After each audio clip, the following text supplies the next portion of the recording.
Buenas tardes. Escuela Normal Superior de Ibagué. Asignatura Uso Educativo de las TIC. Presentado a Profesor Luis Ramón López. Presentado por Vanessa Díaz y Juanito Espina. 1C 2018. Tema a tratar: el cuento.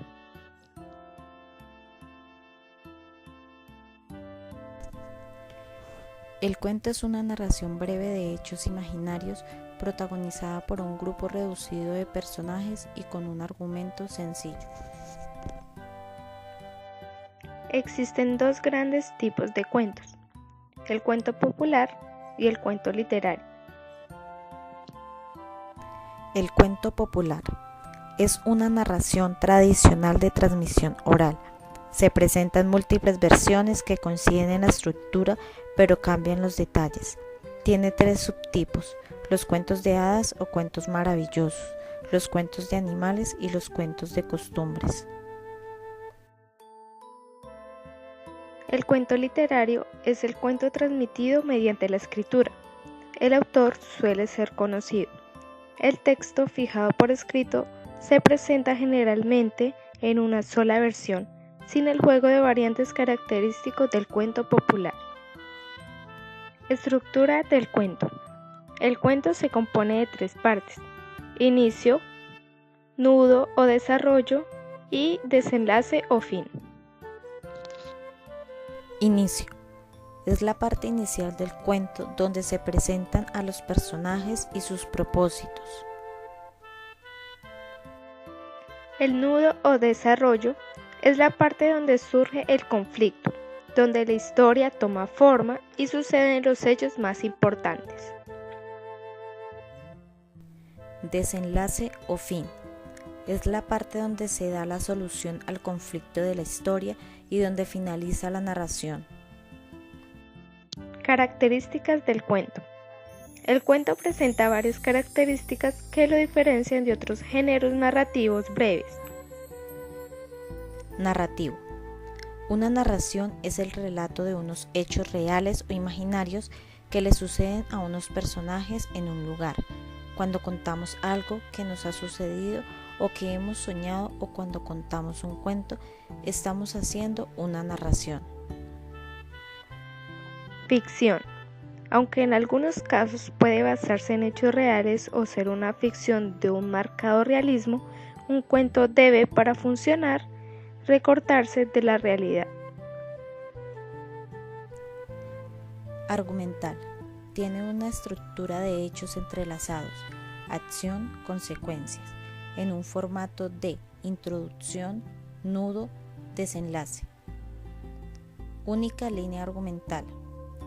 A diferencia de la novela, en el cuento todos los hechos se encadenan en una sola sucesión de hechos. Estructura centrípeta. Todos los elementos que se mencionan en la narración del cuento están relacionados y funcionan como indicios del argumento. Personaje principal. Aunque puede haber otros personajes, la historia hablará de uno en particular, que es a quien le ocurren los hechos. Unidad de efecto. Comparte esta característica con la poesía. Está escrito para ser leído de corrido de principio a fin. Si uno corta la lectura, es muy probable que se pierda el efecto narrativo. La estructura de la novela permite leerla por partes. Brevedad. Por y para cumplir con todas las demás características, el cuento debe de ser breve. Estos son unos de los principales cuentistas colombianos. Jairo Aníbal Niño nació en Moniquirá, Boyacá, en 1941. Fue pintor, actor, director de teatro, titiritero, dramaturgo y más que todo un célebre escritor de fantásticas obras infantiles que han sido merecedoras de muchos reconocimientos. Entre sus obras infantiles se destacan Zorro, La alegría de querer, El preguntario, De las alas caracolí. Gabriel García Márquez nació en Aracataca el 6 de marzo de 1927 en el departamento del Magdalena, Colombia. Falleció el 17 de abril de 2014 en Ciudad de México. Fue un escritor, guionista, editor y periodista. Sus cuentos más representativos son Un señor muy viejo con alas enormes, La increíble y triste historia de la Cándida Heréndida y de su abuela desalmada, El abogado más hermoso del mundo, Los funerales de la mamá grande. Es reconocido por todo el mundo por obras como La hojarasca, El amor en los tiempos del cólera y 100 años de soledad.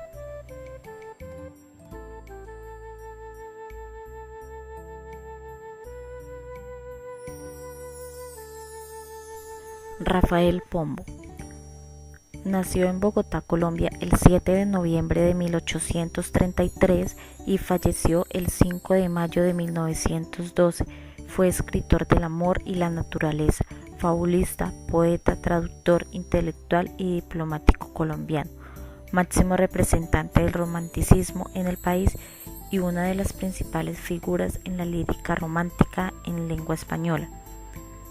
Sus cuentos más representativos son La pobre viejecita, Pastorcita, Simón el bobito, El renacuajo paseador y El gato bandido.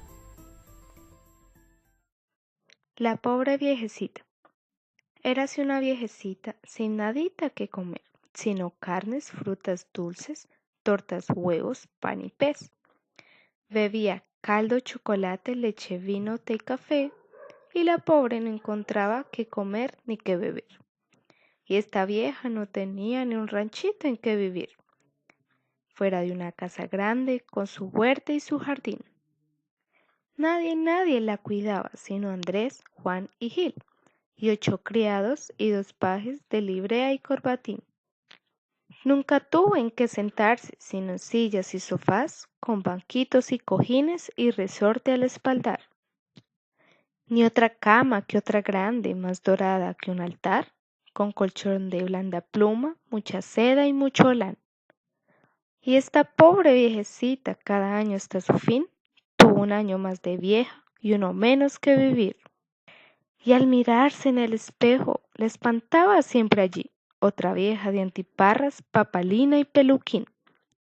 Y esta pobre viejecita no tenía que vestir, sino trajes de 1000 cortes y de telas 1000 y 1000. Y a no ser por sus zapatos, chanclas, botas y escarpín, descalcita por el suelo anduviera la infeliz. Apetito nunca tuvo acabando de comer, ni gozó salud completa cuando no se hallaba bien. Se murió de malarrugas, ya encorvada como un 3, y jamás volvió a quejarse ni de hambre ni de sed. Y esta pobre viejecita al morir no dejó más que onzas, joyas, tierras, casas, 8 gatos y un turpial. Duerma en paz y Dios permita que logremos disfrutar las pobrezas de esa pobre y morir del mismo mal. Gracias por su atención.